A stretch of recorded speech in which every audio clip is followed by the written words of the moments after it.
we are here right now with our magazine executive editor, Jim Antle of the Washington Examiner. Hello, Jim. Hello.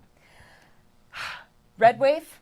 What do you think? I mean, this is the closest thing. This is much more red wave-ish than what we saw 2 years ago, and it's a different dynamic entirely because, as you mentioned, in the past, Donald Trump has disadvantaged Republican chances of winning the Senate, right? I mean, he did help them gain some seats in 2018, but clearly 2020, the Georgia runoffs, that was to a large degree on him. Some of his selections in the primaries during 2022 made, sort of explained the Republican underperformance there, but Trump is actually driving the train, so to speak. This is infrastructure, I guess. He is really pulling a lot of these Republican Senate candidates across the finish line this time. Every Senate candidate except for Carrie Lake, I'd like to point out. She is still polling well below Trump. And again, we've talked about tickets being split because of candidate quality being an issue. That seems to be the main point. Is the lesson just run a halfway decent and normal generic Republican and Trump can carry them over? Like, just don't run a Mark Robinson and Trump can carry them? I mean, I think that's part of it. I also just think that the national climate and the global climate really has been very anti-incumbent. People didn't like inflation. People don't like the state of the economy. There's been a lot of denial about that from the Biden-Harris administration, and it really hasn't gone very well for them. And, Trump's loss in 2020 was much more contingent than it was made to sound like at the time. And so it really was never going to take a huge shift back for him to be able to win again. I think that it was understated because people didn't want to give credence to the stop the steal stuff, so they wanted it to sound like Biden had won in a landslide. He really hadn't. And that's the function of the Electoral College, the fact that it's not going to hinge on can you maximize turnout in Manhattan, which crazily enough, Donald Trump does seem to be swaying, New York City by double-digit margins relative to 2020. Right. But it is based on these states, and you are playing to these 7 key swing states. And sometimes it can just be, tens of thousands of votes, not millions. And turning it around, it could be the same for Democrats. They could be losing by a very thin margin. And something we've been debating here is Kamala Harris. I don't think she's the strongest candidate, right? She did not make it to Iowa in 2020 when she ran for the Democratic primary 4 years ago. But could anyone have ran a winning campaign given the position that Joe Biden put her in? It would have been very difficult, I think, for anyone. I do believe, though, some of the second guessing will be, should they have replaced the ticket entirely? Should they have had an open, contested convention, maybe put 2 Rust Belt state governors on the ticket? Like a Gretchen Whitmer and Josh Shapiro? Exactly. And so, that's going to be, I think, one of the second guesses. But the real problem, I think, for Harris, and the one area in which I think she was even a downgrade from Biden, although I think Biden would have lost by a bigger margin, is that she is relying so heavily on college-educated suburban white people as virtually the entirety of the Democratic coalition. And I just don't think there's enough juice there to squeeze from that. It's really the same mistake that Hillary Clinton made in 2016 all over again, even though the Harris campaign for 3 months and even the Joe Biden campaign before that has been telling us, no, we've learned our lessons. We're doing outreach. We are on the ground trying to turn out first-time voters. That doesn't seem to have come to fruition yet at this point. No, absolutely not. And, they've underperformed with young people. They've underperformed with non-white Democratic voters. We'll have to see what the numbers are with private sector union households. Yeah. I'm sure they're fine with the public sector unions, but, that's not quite as big a component of these states that seem to be slipping away from her at the moment as we speak. And, Jim, you're a Gen Xer, right? Yeah, I am. Gen X is, by the statistics, seemingly the most pro-Trump demographic of all the age ranges, even though Gen Xers were the original, Obama base.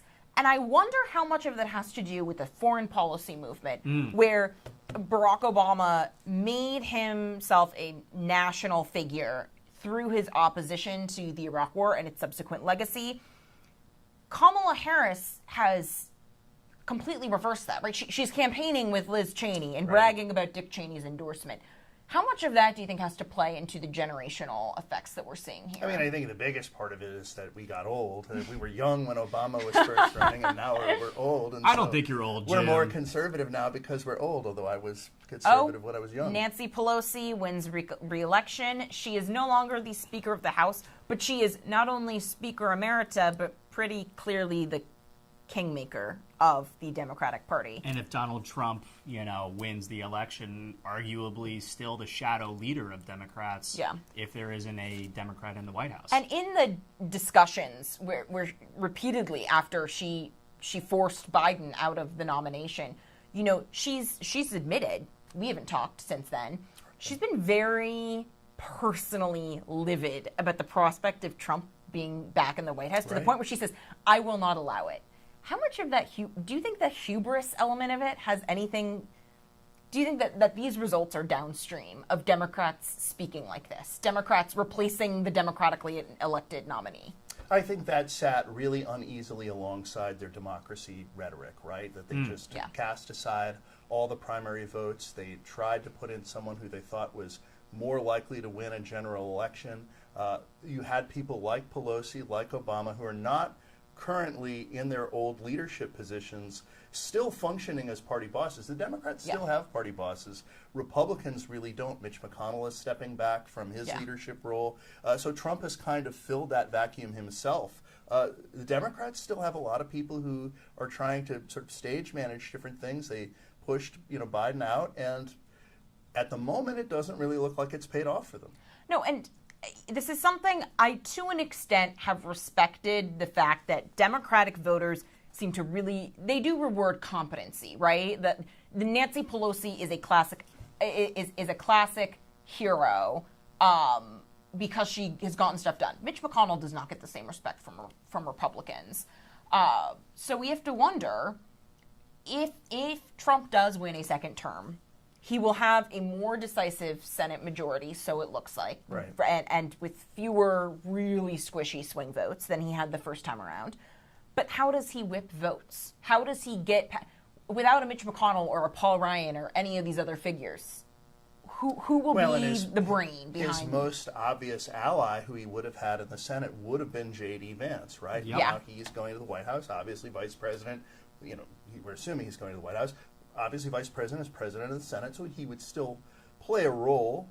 But yeah, Cornyn, Thune, I think they'll probably try to be more respectful of the shift in the party because it will now be a reality. And I think McConnell has now recognized that's why he's stepping aside. He's recognized it's a reality, but they're not really fully aligned. There's a question about how aligned House Speaker Mike Johnson really is, although I do think he gets along personally with Trump better than the leadership team of his first term. So it's going to be hard to whip votes, but they are going to have the fact that this is a pretty impressive political comeback.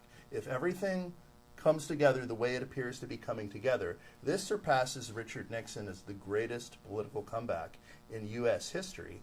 And I think Republican leaders in Congress are going to have to try to respect that. Jim, I do want to pick up on that Nixon note in a second, but I want to let you guys at home know our reporter, Gabrielle Etzel, is at the Dave McCormick Watch Party in Pennsylvania. We've been told there will be a big announcement at 12:30. That, of course, is one of those Senate seats that is still up for grabs in a state which is going to be closely watched by the national media over the next 12 to 24 hours.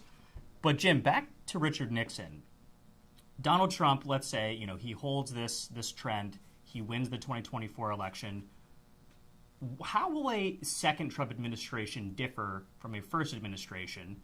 Because you have to imagine, one, the guardrails working in the first administration, be they a John Kelly or a General Mathis or someone along those lines.